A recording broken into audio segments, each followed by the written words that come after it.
The first Panzer IV exploded before I even heard the gun. Just crack! And a fireball where a German tank commander had been standing, smoking, laughing.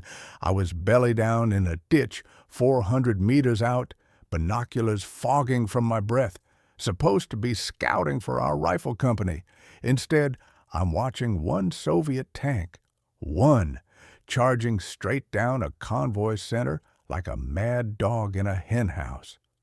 They'd been mocking him on the radio, called him the dead man driving. Then he fired again, and again. The laughter stopped. When the smoke cleared, I counted 11 burning vehicles and one T-34 still rolling, trailing flames like a comet that refused to die. That was February 19th, 1943, southwest of Kharkov, Ukraine. Third Battle of Kharkov, they called it later, though we just called it the retreat. The Wehrmacht was launching their counterpunch after Stalingrad, and we were the ones getting hit. SS Panzer Corps driving north, cutting off our spearheads. High Command had thought the Germans were broken after Stalingrad. They weren't. Not even close. I was Senior Sergeant Paul Mitchell, 6th Guards Tank Brigade, or what was left of it. We were supposed to be 53 tanks strong. By mid-February, we had 11 operational T-34s.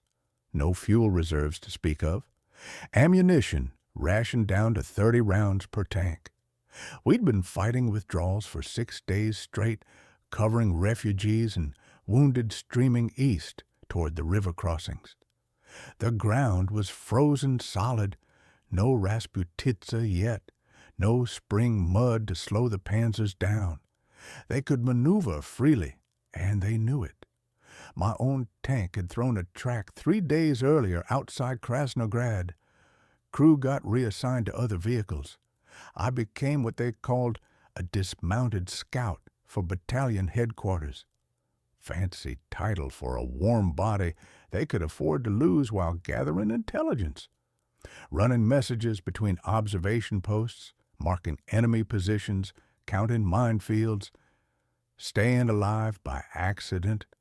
The situation was simple and terrible. 5,000 civilians and 2 rifle battalions were bottlenecked at a river crossing 8 kilometers behind our lines. Pontoon bridge couldn't handle the traffic. Too narrow, ice flows coming downstream, engineers working around the clock just to keep it standing. If the German column broke through our screen, they'd hit that crossing at dawn. Women, children, wounded men on stretchers, all of them trapped on the west bank with nowhere to run. Command gave us orders. Delay the Germans 12 hours. We had maybe 4 working tanks left and not a single anti-tank gun in working condition. The math didn't work. Everyone knew it. That's when they gave Lieutenant Alex Grayson his mission. 1 operational T-34. Reconnaissance in force, the order said. We all knew what that meant. It meant go die somewhere useful and buy us 20 minutes. Maybe 30 if you're lucky, and the Germans stop to loot your corpse. I'd seen Grayson around before. Quiet man, maybe 35, older than most lieutenants. Had this way of sketching things in a little waterproof notebook, terrain features, firing angles, enemy movements. Some of the men thought he was strange. Political officer Orwell thought he was dangerous, too independent, asked too many questions about why we kept attacking the same positions the same ways and expecting different results. The evening of February 18th, I was at battalion headquarters in a shot-up schoolhouse. Temperature dropping fast, wind cutting through broken windows like knives. Maps spread across children's desks, marked with retreat routes and red circles showing enemy concentrations. Major Davidson was chain-smoking, doing arithmetic that never came out right. 4 tanks, 20 German panzers, 12 hours. The numbers didn't add up to anything but graves.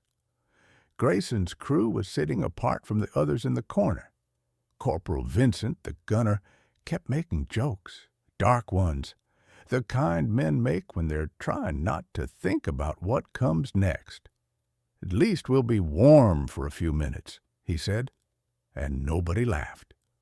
Private Cooper, the loader, was writing a letter to his mother he'd never send. Kept crossing out words, starting over. Private Stevens, the radio operator, couldn't have been more than 19. Kept asking Grayson technical questions about traverse speeds and armor penetration angles, anything to keep his mind occupied. Around 2100 hours, Major Davidson called Grayson into a side room. I was there taking notes, recording orders for the war diary nobody would ever read. Davidson laid it out plain. "Buy us time, however you can. No support available. Air Force is grounded. Artillery's already displaced east. You're on your own." Grayson asked about the German route. "Highway 17, Davidson told him. "Narrow valley, woods pressing close on both sides. They'll come fast column formation. They know we're weak. Probably hit the valley around dawn." Davidson did something then I'd never seen him do before. Offered Grayson a way out. "Take your crew, walk east tonight. I'll mark you as separated from unit, caught behind enemy lines. Nobody will question it. You've done enough." Grayson looked at him for a long moment. Then he said, "What if I don't delay them, Comrade Major? What if I stop them?" Davidson actually laughed at that. Bitter, exhausted sound. "With one tank? Lieutenant, you're a brave man, but mathematics doesn't care about courage." That's when Grayson unfolded his notebook, showed Davidson his sketches. Not portraits this time, but diagrams. Angles, distances, timing sequences. Davidson studied them, and I watched his smile fade like snow and sunshine. Finally, he said, "That's insane." "Yes, sir." "You'll all die." "Probably, sir." Long silence then. You could hear wind whistling through broken windows. Radio operator in the next room monitoring German. Traffic. Somebody coughing from the cold. Finally, Davidson nodded. "You have until 0600 hours. Make it count." Word spread fast about Grayson's plan, or what little anyone understood of it. Political officer Orwell called it defeatist thinking, threatened to report it to higher command. Grayson told him to go ahead, said they could compare body counts after. Some of the tankers thought he'd gone shell-shocked, PTSD from too many battles. Others figured he was chasing glory, trying for a Hero of the Soviet Union medal. I thought he was just tired of watching good men die following bad orders, tired of retreating, tired of losing. The mechanics worked through the night, getting his T-34 perfect. Best engine in the depot, freshest tracks, extra armor plates welded around the driver's compartment. The cook somehow found extra rations for Grayson's crew, jam and tobacco they hadn't seen in weeks. Small kindnesses from men who knew they were looking at corpses. Nobody said goodbye. Felt like bad luck. At 0300 hours, Grayson's tank rolled out. I was ordered to follow on foot, observe, report back. 3 kilometers to the ambush point, moving without lights through frozen darkness. The sound of those tracks crunching over frozen ground carried forever in the winter air. We stopped twice when we heard aircraft engines overhead, never could tell if they were ours or theirs in the dark. Reached the valley at 0445, sky still black as ink. Grayson positioned his tank in a burned-out barn about 200 meters off the highway. Perfect angle to see the entire kill zone, 800-meter stretch. where the road narrowed and the woods pressed in close on both sides.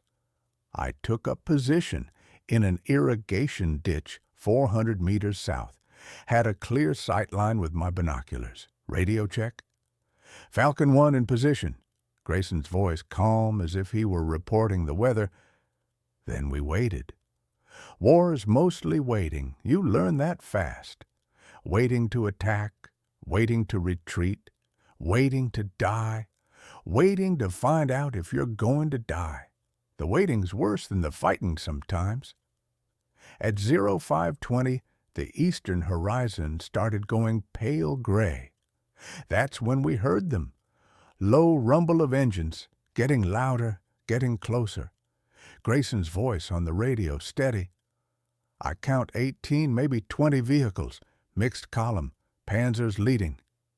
Battalion headquarters responded, understood, execute at your discretion. More waiting. My hand started shaking, and it wasn't from the cold. At 0537, the first German tank came around the bend. Panzer IV, commander standing in the cupola scanning the woods, relaxed, confident. Then another, and another. Half-tracks. More panzers, supply trucks. They were moving fast, no scouts out front, no caution. They knew we were weak, knew we were running. Grayson didn't fire. Just let them come. The entire column entered the valley, strung out over half a kilometer of road. I had my finger on the radio transmit button, ready to call the first shot. Still, Grayson waited. The lead panzer passed his position. 100 meters, 200, 300. What was he doing? Why wasn't he shooting? Then I saw it. The rear vehicle, a Panther tank, stopped. Commander climbing out, lighting a cigarette, waving the column forward. That was it. That was what Grayson had been waiting for. The command tank. The prize. His voice came over the radio, barely a whisper. For the motherland. The world caught fire. The T-34 76mm gun cracked like the earth splitting open, but he didn't aim at the Panther, aimed at the road beneath it. The shell hit a frozen culvert, collapsed it completely, and the Panther dropped nose first into the crater, stuck, helpless. Grayson was already moving, reversing out of the barn, swinging his turret forward. Second shot. The lead Panzer IV, straight through the turret ring. Clean kill.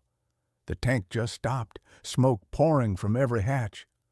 The column went into immediate chaos. Vehicles braking hard, swerving, crashing into each other, commanders shouting into radios, trying to coordinate, trying to understand where the fire was coming from. And Grayson wasn't stopping. He charged straight down the tree line parallel to the road, firing on the move. Every fourth shot, methodical, precise. Half-track exploded into fragments. Supply truck jackknifed across the road. Another Panzer's turret went flying like a child's toy. The Germans tried to respond, tried to traverse their turrets, acquire targets, return fire. But they were packed too tight. Couldn't maneuver off-road because the woods were too dense with winter undergrowth and trees. The front vehicles couldn't reverse because the rear vehicles were blocking them. It was a shooting gallery, and Grayson was the only one with a clear line of fire. I watched one Panzer commander realize what was happening, try to climb out and run. Grayson's bow machine gunner cut him down. Brutal, necessary, no mercy in this kind of fighting. Then a German 88mm finally got a bead on him, fired. The round hit the T-34's right track, blew it completely off. The tank slewed sideways, momentum carrying it forward, sparks showering from the broken track dragging against frozen ground. Grayson didn't stop, kept driving on one track and the bare road wheel, the whole tank careening like a drunk man running downhill. Fired again. Another Panzer brewed up, crew bailing out with their uniforms on fire. The Germans realized he was crippled now, started concentrating their fire, round after round, smashing into the T-34's armor. One penetrated the engine deck. Thick black smoke started pouring out. Another clipped the turret, jammed the traverse mechanism. Grayson couldn't aim his gun anymore. It was fixed, pointing forward. So he aimed the whole tank instead. Drove straight at a stationary Panzer III, 50 meters, 40, 30. I was screaming into my radio, but nobody was listening. Through my binoculars, I could see flames inside the T-34's engine compartment. Could see Grayson's silhouette in the commander's cupola, backlit by fire. He was still firing. Had his pistol out, throwing grenades with his free hand at any German who showed himself. The T-34 smashed into the Panzer III at maybe 20 kilometers per hour. Both tanks locked together, screeching metal, the impact loud even from where I was. Grayson's crew started bailing out. Stevens first, his uniform on fire, rolling in the snow to put it out. Vincent dragging Cooper, who wasn't moving, wasn't conscious. And Grayson was the last one out. But he wasn't running away. He was climbing onto the Panzer III. I saw him drop something into the open hatch, a satchel charge. Saw him jump clear.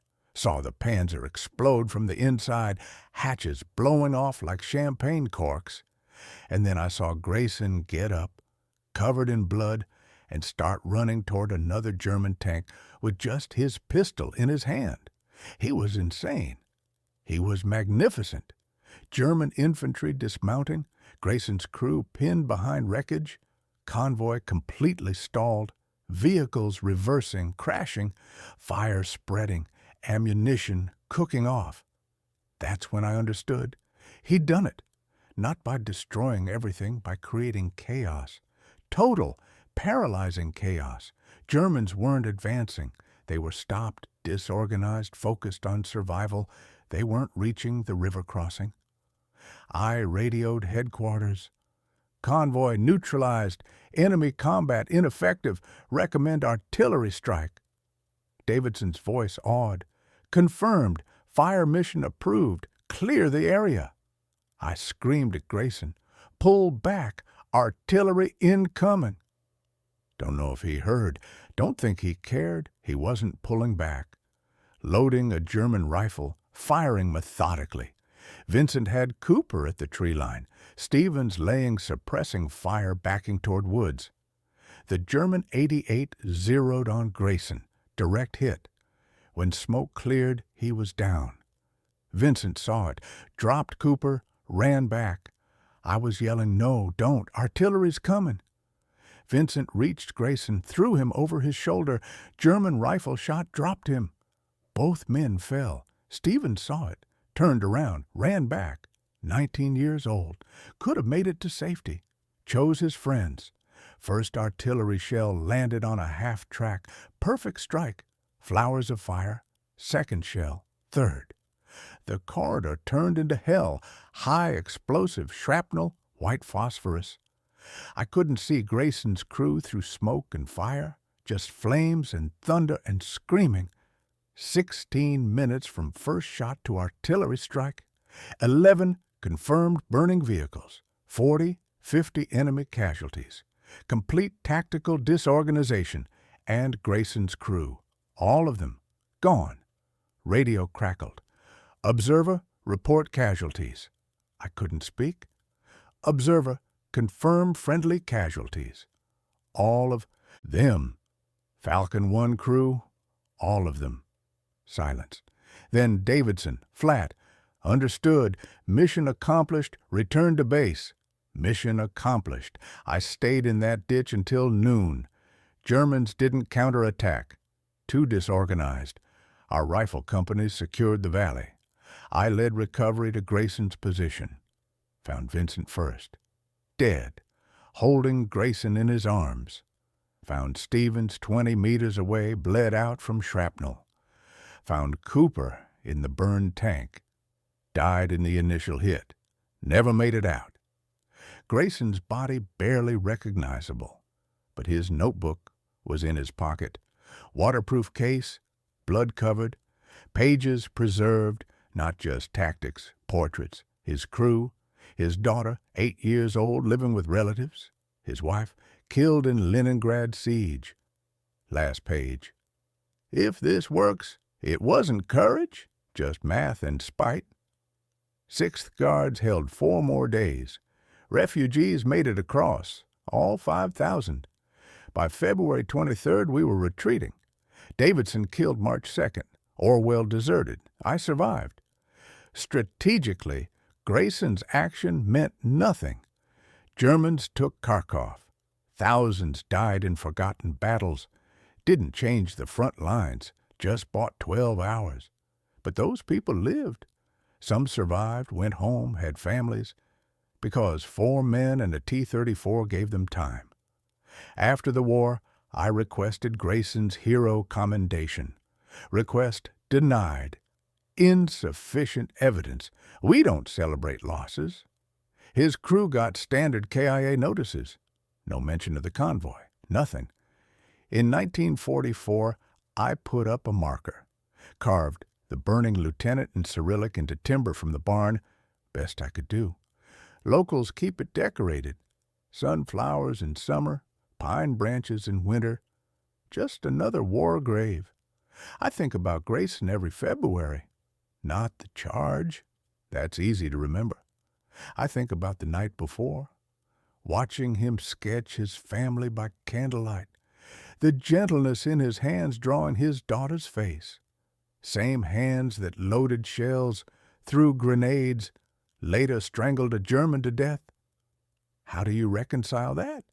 Orwell would have said Soviet heroism, love of motherland. But I was there. Saw Grayson's face when Davidson offered escape. Wasn't love, wasn't duty, was exhaustion. And the knowledge that if he didn't, someone else would, and they'd do it worse. Die for nothing instead of something. I've still got his notebook 60 years later. When I found his daughter in 1962, I told her comfortable lies. Her father died bravely, saved lives. Didn't tell her about the laughter inside that burning tank. The spite. How her father turned suicide into mathematics, death into currency. Seemed cruel, reducing a man to that. But it's the truth. Maybe crueler. The war made someone that good at dying.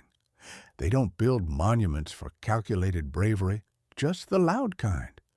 Grayson's courage, mathematical, spite-driven, doesn't make good propaganda. But I'll tell you what I learned. Sometimes the bravest thing isn't the charge.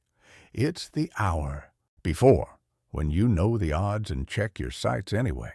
Clean your gun. Write that letter you know won't get mailed.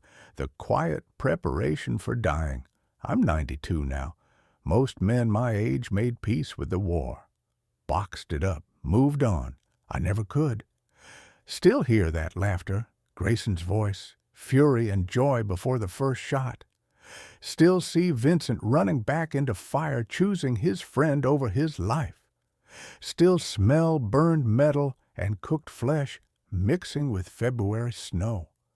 They're all gone now. The Germans they killed, the Russians they saved, the men who gave orders, the commissar who called it treason, Davidson, the refugees, all dust. Just me left, carrying this story like Vincent carried Grayson, refusing to put it down even though it's killing me, even though nobody's asking anymore. But that's what you do for men who bought your life. You remember the price.